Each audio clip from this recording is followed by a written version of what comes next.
Guys, what's up and welcome back to Aarambh batch. क्या हालचाल मेरे प्यारे प्यारे बच्चों। जल्दी से हम लोग केमिकल बॉन्डिंग नाम का चैप्टर कंप्लीट करते हैं। अच्छा, बहुत सारे बच्चे मुझे बोल रहे हैं सर टर्म 1 हो गया हमारे स्कूल में टर्म 1 हो गया। बेटा देखो, ये चल रहा है आरंभ बैच।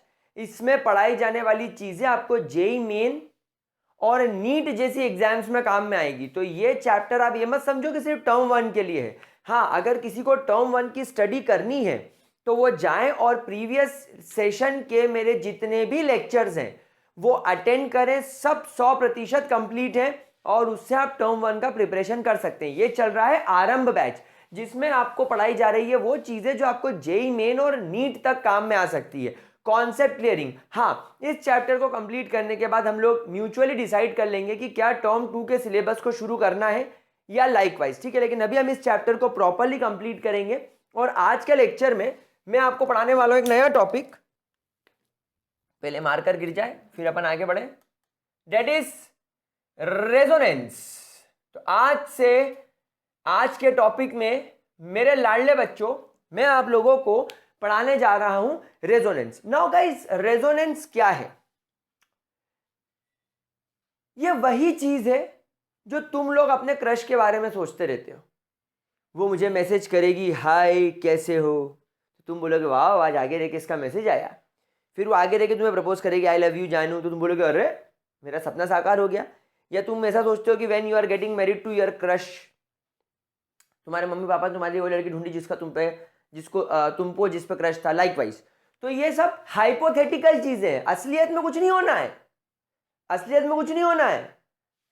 समझ रहे हो बात को? वही रेजोनेंस है, होता नहीं है, इमेजिनरी चीज है। सबसे पहली बात, दुनिया का सबसे बड़ा झूठ ही रेजोनेंस है। ये होता ही नहीं है ससुरा, ये एक हाइपोथेटिकल ऑब्जेक्ट है। क्या है बात समझ में आ रही? This is not the real thing which is actually present around us. हमारे आसपास ये चीज मौजूद नहीं है, बस ये ऐसा बोला जाता है कि ये है, बट ये नहीं है। समझ गए? तो रेजोनेंस के बारे में मैं आपको डिटेल में एक्सप्लेनेशन करना शुरू करता हूं, लेकिन पहले एक एग्जाम्पल उठाते हैं। Let's take an example. अगर मान लीजिए आपके पास में एक ओजोन नाम का मॉलिक्यूल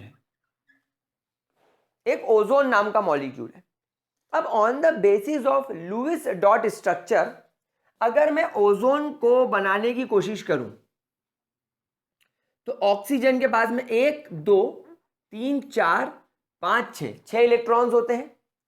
यहां पर मैंने दूसरा ऑक्सीजन बनाया, इसके भी 1 2 3 4 और 5 6 इलेक्ट्रॉन होते हैं। ये हमने शेयर करके यहां पर पाई बॉन्ड बना लिया। फिर एक ऑक्सीजन और आया, इसके पास में 1 2 3 4 और 5 6 इलेक्ट्रॉन होते हैं। एक इसने इसके साथ में कोऑर्डिनेशन बॉन्ड बना दिया। ये आपका ओजोन कंप्लीट हो गया। नाउ टेक्निकली यहां पर डबल बॉन्ड है। नाउ टेक्निकली मैं ऐसा बोल सकता हूं कि ऑक्सीजन नंबर 1 और 2 के बीच में you are observing a double bond. इस डबल बॉन्ड की बॉन्ड लेंथ 121 पिकोमीटर्स होती है। ये एक्सपेरिमेंटल वैल्यू है। जब एक्सपेरिमेंटली देखा गया कि दो ऑक्सीजन के बीच में अगर डबल बॉन्ड आ जाए तो उसकी बॉन्ड लेंथ कितनी हो जाएगी मेरे प्यारे बच्चों? 121 पिकोमीटर हो जाएगी। लेकिन अगर दो ऑक्सीजन के बीच में सिंगल बॉन्ड है तो उसकी बॉन्ड लेंथ 148 पिकोमीटर हो जाएगी। These are experimental values, sorry. तो ये oxygen atom number 1, this is 2 and this is 3। तो ऑक्सीजन एटम नंबर 1 और 2 के बीच में डबल बॉन्ड है, 1 और 3 के बीच में सिंगल बॉन्ड है। क्या मैं इसको एक और तरीके से नहीं बना सकता? यहां पर मैं अगर ऐसा कर लूं और यहां पर अगर मैं ऑक्सीजन को लगा दूं और एक डबल बॉन्ड इससे कनेक्ट कर दूं और एक सिंगल बॉन्ड इससे कनेक्ट कर दूं, मतलब अब क्या हुआ? अब आपके ऑक्सीजन एटम नंबर 1 और 2 के बीच में सिंगल बॉन्ड आ गया, मतलब इसकी बॉन्ड लेंथ 148 पिकोमीटर हो गई। और 1 और ऑक्सीजन एटम नंबर 3 के बीच में डबल बॉन्ड आ गया ना, इसकी बॉन्ड लेंथ 121 पिकोमीटर हो गई। तो दोनों ही स्ट्रक्चर ठीक है, लेकिन अगर मैं आपसे यह कहूं कि ना तो स्ट्रक्चर नंबर 1 100% ओजोन के सारे कैरेक्टरिस्टिक्स बता पा रहा है और ना ही स्ट्रक्चर नंबर 2 ओजोन के 100% कैरेक्टर्स बता पा रहा है, तो आप क्या बोलोगे? आप बोलोगे हैं सर समझ में नहीं आया। इसका मतलब यह है कि जब आप किसी मॉलिक्यूल का लुईस डॉट स्ट्रक्चर बनाते हैं और उस मॉलिक्यूल के एक से ज्यादा लुईस स्ट्रक्चर पॉसिबल हैं और वो दोनों के दोनों लुईस डॉट स्ट्रक्चर ओजोन की सारी प्रॉपर्टीज नहीं बता पाए, तब काम करता है रेजोनेंस, तब काम में आता है रेजोनेंस। एक बार मैं फिर बोलूं, ऐसे मॉलिक्यूल्स जिनके एक से ज्यादा लुईस स्ट्रक्चर पॉसिबल है, मैं फिर रिपीट करता हूं, ऐसे मॉलिक्यूल्स जिनके एक से ज्यादा लुईस डॉट स्ट्रक्चर पॉसिबल है और जितने भी लुईस स्ट्रक्चर बनाओगे सब के सब इनकम्प्लीट इंफॉर्मेशन देंगे, सब के सब आपको आपके मॉलिक्यूल की सारी प्रॉपर्टीज नहीं बता पाएंगे, सारी प्रॉपर्टीज के बारे में इंफॉर्मेशन नहीं दे पाएंगे। तब कौन काम करेगा? तब रेजोनेंस काम करेगा। क्यों काम करेगा? क्योंकि जब मैंने इसका लुईस डॉट स्ट्रक्चर देखा तब मैंने पाया कि या तो ऑक्सीजन 1 और 3 के बीच में या 1 और 2 के बीच में सिंगल बॉन्ड है, बॉन्ड लेंथ 148 पिकोमीटर होनी चाहिए। लेकिन जब मैंने रियल में, जब मैंने एक्चुअली में, जब मैंने ओजोन के मॉलिक्यूल को चेक किया तो मैंने पाया ना तो किसी एक ऑक्सीजन के पास में सिंगल बॉन्ड है और ना ही किसी एक ऑक्सीजन के पास में डबल बॉन्ड है। इनफैक्ट ना तो किसी दो ऑक्सीजन के बीच की बॉन्ड लेंथ 121 है, ना तो किसी दो ऑक्सीजन के बीच की बॉन्ड लेंथ 128 है। एक्चुअली ये 128 पिकोमीटर है, यानी कि दोनों की बॉन्ड लेंथ सेम है। यहां पर दोनों ऑक्सीजन की बॉन्ड लेंथ सेम है, ना किसी की ज्यादा है ना किसी की कम है। इनफैक्ट ये जो वैल्यू है 128, ये 121 से तो ज्यादा है लेकिन 148 से कम है, मतलब इन दोनों वैल्यूज का इंटरमीडिएट वैल्यूज है। क्या बात समझ में आ गई? सो टेक्निकली इसको हम बोलेंगे कैनोनिकल स्ट्रक्चर 1, कैनोनिकल स्ट्रक्चर 1, इसको बोलेंगे canonical structure number 2, canonical structure number 2, and actually इसको बोलेंगे रेजोनेंस हाइब्रिड, रेजोनेंस हाइब्रिड। क्या है बात मेरे प्यारे बच्चों को समझ में आ रही है? This is called as resonance hybrid. So क्या हुआ, हम लोगों ने देखा कि यार ओजोन का ये स्ट्रक्चर भी पॉसिबल है, ओजोन का ये स्ट्रक्चर भी पॉसिबल है, लेकिन जब हमने देखा रियलिटी में, असलियत में, तो हमने पाया असलियत में तो ओजोन ऐसा दिखाई दे रहा है, यानी ओजोन के अंदर पार्शियल डबल बॉन्ड कैरेक्टर है, उसकी बॉन्ड लेंथ 128 पिकोमीटर है। तो this is the real structure जो आपको दुनिया में देखने को मिलता है। अब आप देखो ये स्ट्रक्चर ना तो पूरा ऐसा है ना तो पूरा ऐसा, ये इन दोनों का हाइब्रिड है, ये इन दोनों का मिक्सचर है, and this is called as resonance. इसे बोला जाता है रेजोनेंस। कैनोनिकल स्ट्रक्चर 1 और 2 इन दोनों को जब मिला दो तो जो नया स्ट्रक्चर बनता है वो बनता है रेजोनेंस हाइब्रिड। और ये जो दोनों स्ट्रक्चर कर रहे हैं, कभी सिंगल बॉन्ड कभी डबल बॉन्ड, कभी डबल बॉन्ड कभी सिंगल बॉन्ड, कभी सिंगल बॉन्ड कभी डबल बॉन्ड, इन दोनों को हमने मिक्स कर दिया, and this process is called as resonance. क्या आपको ये बात समझ में आई? क्या आपको ये बात ठीक से समझ में आई? सो असलियत में क्या हो रहा है आपको बात समझ में आ गई? रियलिटी में आप लोगों ने अभी तक क्या सीखा कि सर मैं किसी भी मॉलिक्यूल को लुईस स्ट्रक्चर के हिसाब से बना सकता हूं। तो मैं यहां पर इसका स्टेटमेंट लिखता हूं that when a molecule have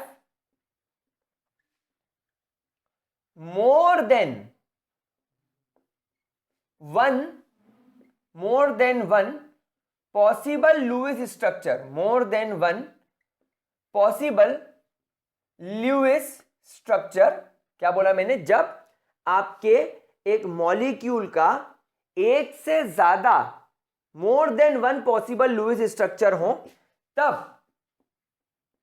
then neither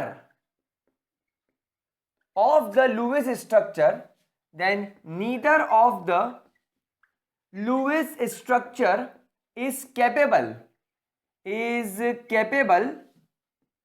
of showing all the properties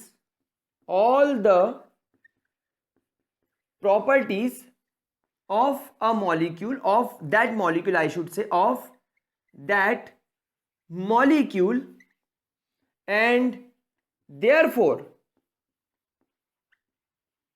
resonance comes into consideration.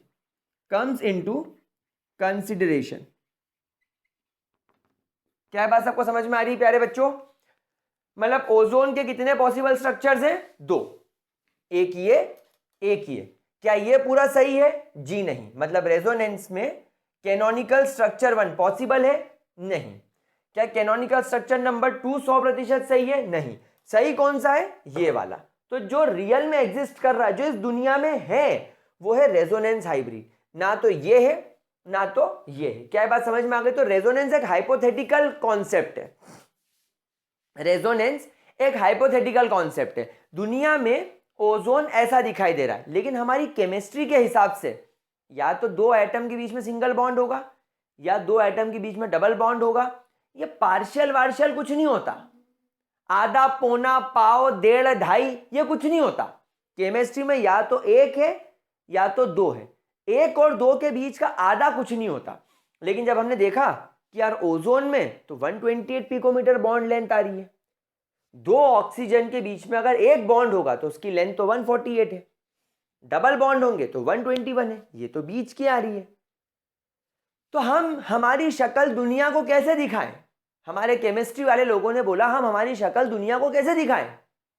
हमने तो ये बोला है कि भैया ऑक्सीजन में डबल बॉन्ड है तो 148 होगा, डबल बॉन्ड है तो 121 होगा, लेकिन ये तो इसके बीच का निकला। तो इस बीच के रियल स्ट्रक्चर को हम रिप्रेजेंट कैसे करें? तो हमने एक हाइपोथेटिकल कॉन्सेप्ट सोचा। क्या नाम रखा? रेजोनेंस। हमने बोला कि एक काम करते हैं, इस रियल स्ट्रक्चर को जितने भी पॉसिबल तरीके हैं उससे रिप्रेजेंट कर देते हैं। तो हमने बोला कि पहले केस में ऑक्सीजन 1 और 2 के बीच में डबल बॉन्ड होगा और 1 और 3 के बीच में सिंगल बॉन्ड होगा। फिर धीरे से ये डबल बॉन्ड का मूवमेंट हो जाएगा, फिर धीरे से ये डबल बॉन्ड का मूवमेंट हो जाएगा, पार्शियली ये डीलोकलाइज हो जाएगा, और अब आपको डबल बॉन्ड 1 और 3 के बीच में दिखने लगेगा और 1 और 2 के बीच में सिंगल बॉन्ड हो जाएगा। फिर कुछ देर बाद फिर ये डबल बॉन्ड फिर इधर आ जाएगा और 1 और 2 के बीच में दिखने लगेगा ये। तो कभी ये कभी ये कभी ये कभी ये कभी ये कभी ये कभी ये कभी ये कभी ये कभी ये ऐसा होगा, और इतनी जल्दी जल्दी होगा, इतनी जल्दी जल्दी होगा कि हमें देखने को लगेगा कि शायद 2 ऑक्सीजन के बीच में सिंगल बॉन्ड भी नहीं है, डबल बॉन्ड भी नहीं है, कुछ इनके बीच का है, इसीलिए हमको ऐसा स्ट्रक्चर दिखाई देता है। ये हमने हाइपोथेटिकली सोचा है। रियल में तो यही है, ना तो ये डबल बॉन्ड घूम के इधर आ रहा है ना ये डबल बॉन्ड घूम के इधर आ रहा है। असलियत में ये दोनों है ही नहीं, असलियत में तो यही है। लेकिन हमने इसको जस्टिफाई करने के लिए एक इमेजिनरी कॉन्सेप्ट बना दिया जिसका नाम क्या है? रेजोनेंस। क्या बोलता है रेजोनेंस? कि भैया जब कभी भी किसी लुईस स्ट्रक्चर के एक से ज्यादा पॉसिबल स्ट्रक्चर्स हों तब क्या होगा? तब उन दोनों ही स्ट्रक्चर को अगर मैं इंडिविजुअल पढ़ने की कोशिश करूं तो वो हमारे मॉलिक्यूल की सारी प्रॉपर्टीज नहीं बता पाते। क्यों? क्योंकि वो तो कैनोनिकल स्ट्रक्चर्स है, वो तो इमेजिनरी स्ट्रक्चर्स है। असलियत में स्ट्रक्चर कुछ ऐसा दिखाई देता है जिसे हम बोलते हैं रेजोनेंस हाइब्रिड। क्या ये बात मेरे प्यारे बच्चों को समझ में आ रही है? सो गाइज आगे बढ़ने से पहले एक बहुत ही ज़्यादा अमेजिंग अपडेट जो कि अनअकैडमी से आया है। गाइज अनअकैडमी पर क्लास 9th जो कि टर्म 1 के लिए प्रिपेयर कर रहे हैं स्टूडेंट्स, आप लोगों के लिए है एक रिवीजन बैच अभी अभी लॉन्च हुआ है जो कि लाइव हो जाएगा Unacademy IIT JEE NEET foundation category पे फ्रॉम 27 अक्टूबर 2021। इसमें आपको सिद्धार्थ सानिध्य सर फिजिक्स पढ़ाएंगे, अर्पित सर केमिस्ट्री पढ़ाएंगे, विजेंद्र सर मैथ्स पढ़ाएंगे, अमृता रावल मैम हमारी बायोलॉजी पढ़ाएंगी एंड नीतू मैम यहाँ पर SST पढ़ाएंगी। तो गाइस देर किस बात की, इस बैच के लिए अभी एनरोल कर लीजिए और अनअकैडमी पर मेरी प्रोफाइल, मेरा रेफरल कोड जानने के लिए डिस्क्रिप्शन बॉक्स ज़रूर चेक कर लीजिएगा। ये बात मेरे प्यारे बच्चों को समझ में आ रही है? चलिए एक एग्जाम्पल में और लेके आपको बताता हूँ ताकि ये चीज़ आपको और अच्छे तरीके से क्लियर हो। एक और एग्जाम्पल हम लोग यहाँ पर लेंगे और फिर हम लोग ये सारे पॉइंट्स एक बार स्टेटमेंट के फॉर्म में लिख लेंगे ताकि आप लोगों को चीज और ज्यादा अच्छे तरीके से क्लियर हो। मान लो आपके पास में कार्बोनेट आयंस है, CO3 डाई नेगेटिव। अब देखो, कार्बन, ऑक्सीजन, ऑक्सीजन, ऑक्सीजन, ठीक है। पहले केस में मैं इस ऑक्सीजन के साथ में इस कार्बन का एक डबल बॉन्ड बना देता हूं, फिर इस ऑक्सीजन के साथ में इसका एक सिंगल बॉन्ड बना देता हूं, इस ऑक्सीजन के साथ में इसका एक सिंगल बॉन्ड बना देता हूं। कार्बन की वैलेंसी सेटिस्फाइड। अब इसके 1 2 3 4 इलेक्ट्रॉन, इसके 1 2 3 4 इलेक्ट्रॉन, 5 6, 1 2 3 4 5 6 7 8, 7 8। अब आप देखो, एक्चुअली ऑक्सीजन के पास में यहां पर 1 इलेक्ट्रॉन एक्स्ट्रा है। एक्जैक्टली होना था ये ऐसा, भाई ऑक्सीजन के आउटर मोस्ट शेल में टोटल 6 इलेक्ट्रॉन होते हैं। ये 1, ये 2, ये 3, ये 4, ये 5, ये 6, ये 1, ये 2, ये 3 4 5 6, एक की शेयरिंग कर ली इसने, एक की शेयरिंग कर ली तो 7 इलेक्ट्रॉन हो गए। अब शेयरिंग के बाद 1 2 3 4 5 6 7, 1 2 3 4 5 6 7, लेकिन आपको इसके अंदर, इस ऑक्सीजन के अंदर 1 इलेक्ट्रॉन एक्स्ट्रा दिखाई दे रहा है, मतलब ये कहीं से चुरा के लाया है।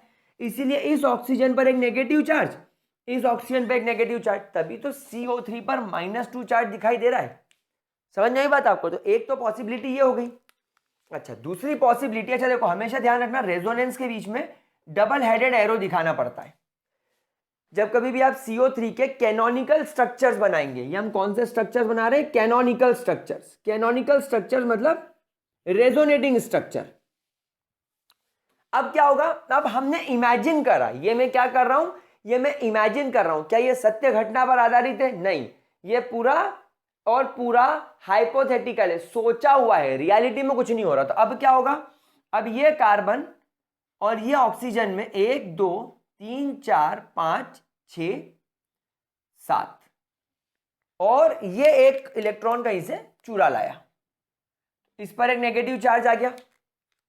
अब ये एक बॉन्ड ऑक्सीजन 1 2 3 4 5 6, ये भी एक इलेक्ट्रॉन कहीं से चुरा लाया, तो इस पर भी एक माइनस चार्ज। लेकिन अब आप देखोगे कि इस ऑक्सीजन के साथ में 1 2 3 4 डबल बॉन्ड बन गया, 5 6 7 8, मतलब अब क्या हुआ? अब डबल बॉन्ड यहां से शिफ्ट होकर यहां आ गया। समझ में आ गई बात आप लोगों को?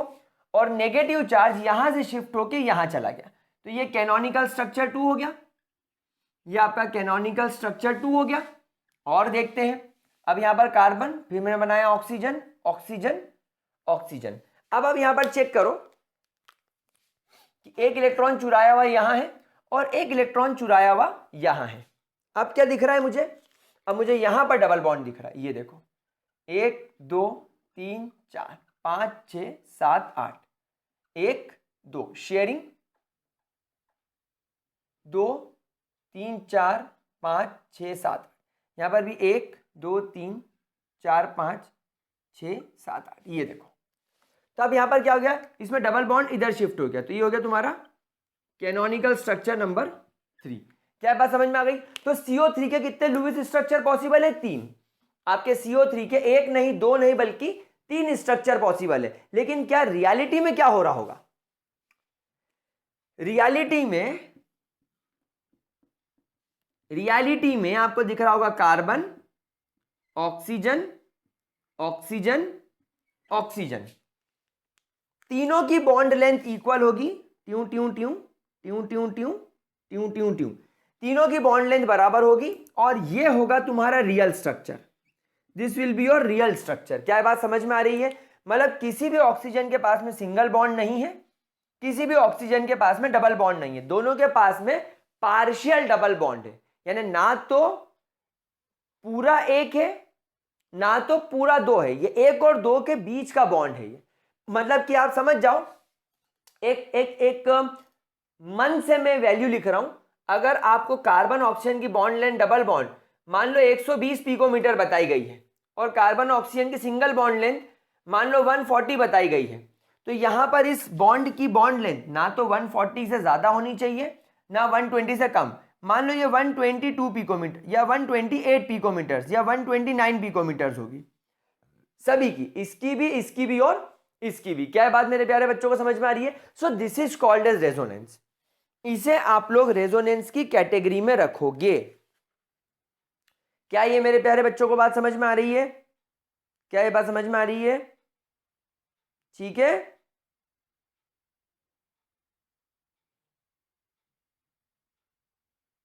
पक्का? चलो इसको नोट करो, फिर मैं आपको इसकी डेफिनेशन लिखवाता हूं रेजोनेंस की। मैं आपको प्रॉपरली रेजोनेंस की डेफिनेशन लिखवा देता हूं। डन? चलिए, सो रेजोनेंस को आप कैसे डिफाइन करेंगे अपने स्कूल के एग्जाम्स में?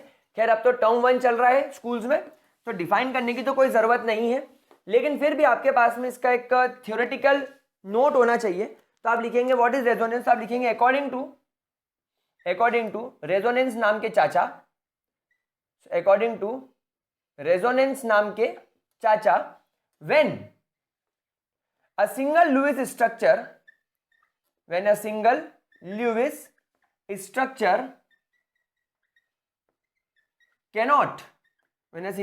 structure cannot describe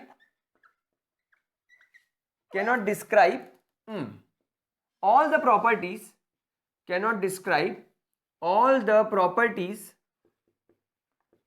of a molecule, cannot describe all the properties of a molecule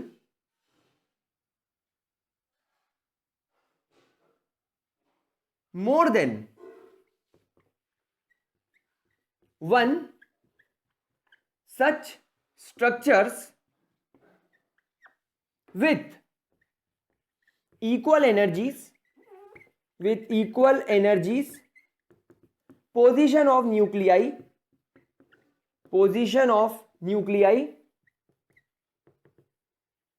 equal number of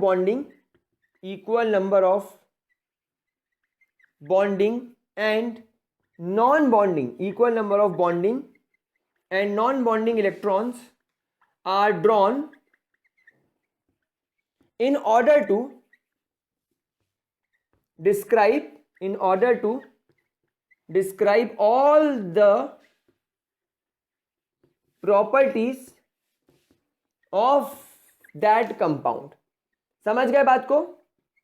अच्छा, यहां पर देखो रेजोनेंस के जो कैनोनिकल स्ट्रक्चर्स हैं उसको बनाने के लिए आपकी रिक्वायरमेंट्स देखी, equal energies, position of nuclei and equal number of bonding and non bonding electron होने चाहिए। देखो एक बार मैं फिर आपको एग्जांपल लेकर बताता हूं। जैसे मान लो आपने यहां पर ओजोन बनाया था, 1 2 3 4 5 6 ओजोन, 1 2 3 4 5 6 ओजोन, 1 2 3 4 5 6, यहां सिंगल बॉन्ड, यहां double bond.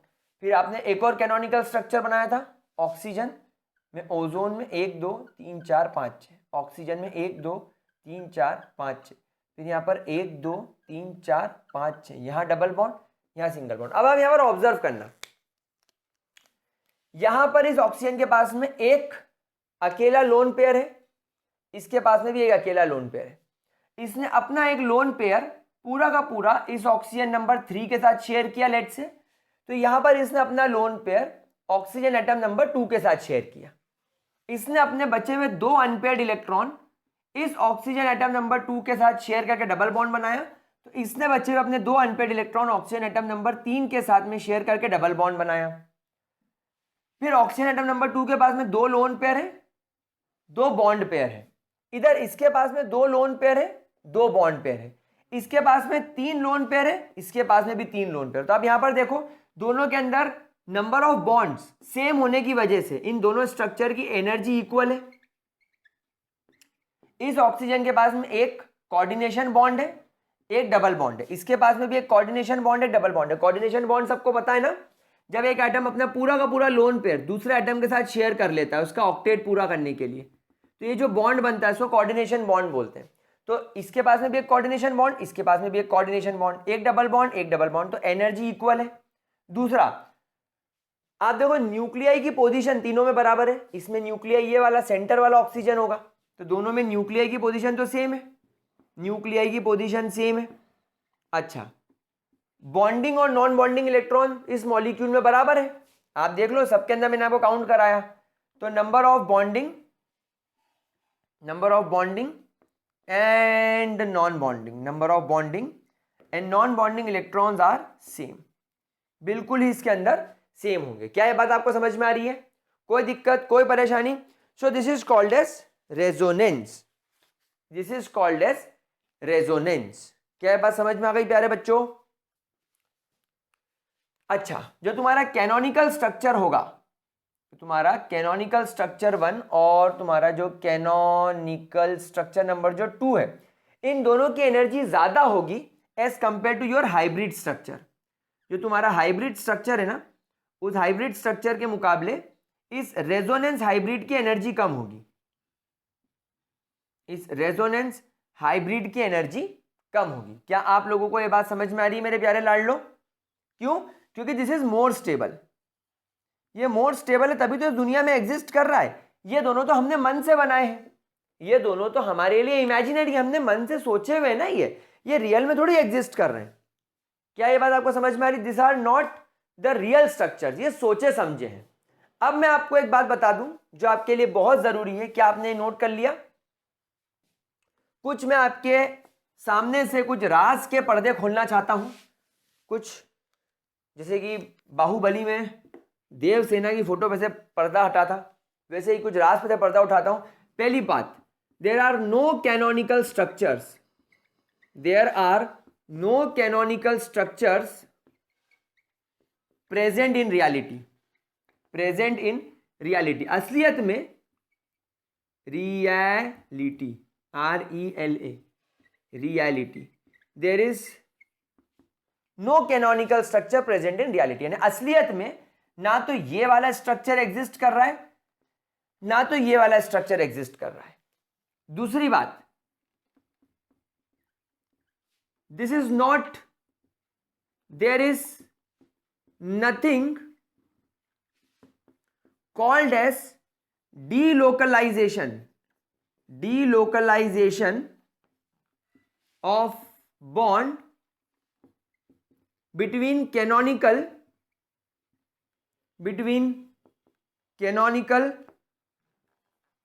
structures, neither both of them exist for a fraction of time। क्या होता है? for a fraction of time, actually क्या होता है, ध्यान से सुनना इस बात को।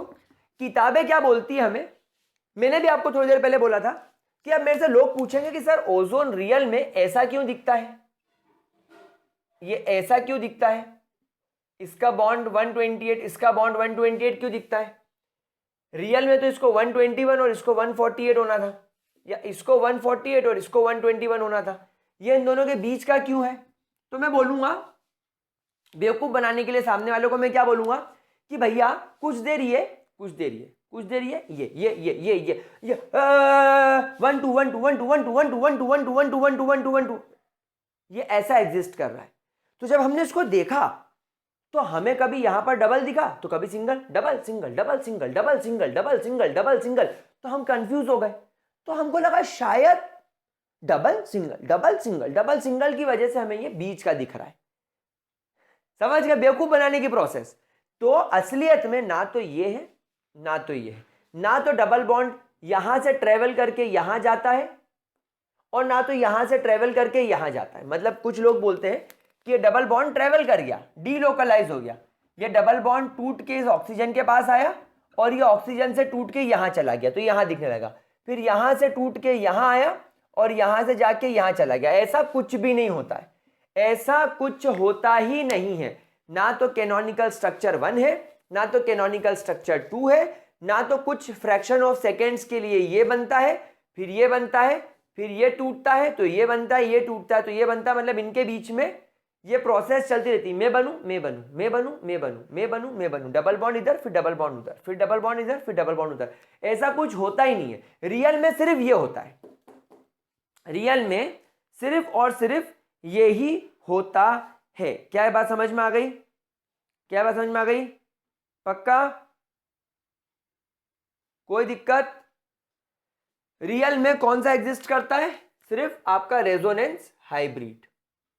सो ऐसे कई मॉलिक्यूल्स इस दुनिया में हमें मिले, इस दुनिया में हमें से कई मॉलिक्यूल्स देखने को मिले जिससे कि हमें चीज पता। अच्छा, एक पॉइंट और सिखा दूं, अभी आगे चल के आप लोग जेई में जब हम लोग आगे ऑर्गेनिक पढ़ेंगे तब हम टॉटोमेरिज में पढ़ेंगे। टॉटोमेरिज में क्या होता है? ये partial localisation of the bond, कभी पाई बॉन्ड, कभी इधर से इधर आ जाएगा, इधर से इधर आ जाएगा, तो दोनों इक्विलिब्रियम में एग्जिस्ट करते हैं।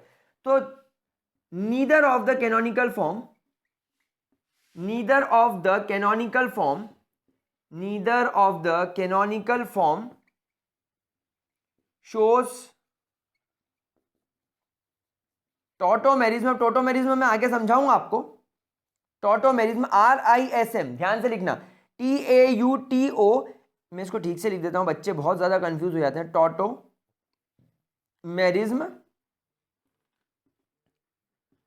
And neither of them exist in equilibrium. ना तो दोनों इक्विलिब्रियम में होते हैं। कुछ लोग ये बोलते हैं कि भैया 50% ओजोन में ये होगा, 50% ये होगा, इक्विलिब्रियम में आ गया। दोनों को जब हमने मिक्स करके देखा तो हमको ये दिखा। नहीं, ये बात भी झूठ है, ये बात भी गलत है, 100% गलत है।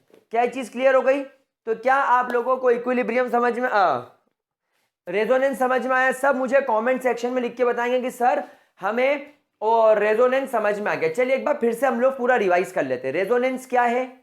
रेजोनेंस एक हाइपोथेटिकल कॉन्सेप्ट है, ठीक है। रेजोनेंस मार्केट में क्यों आया?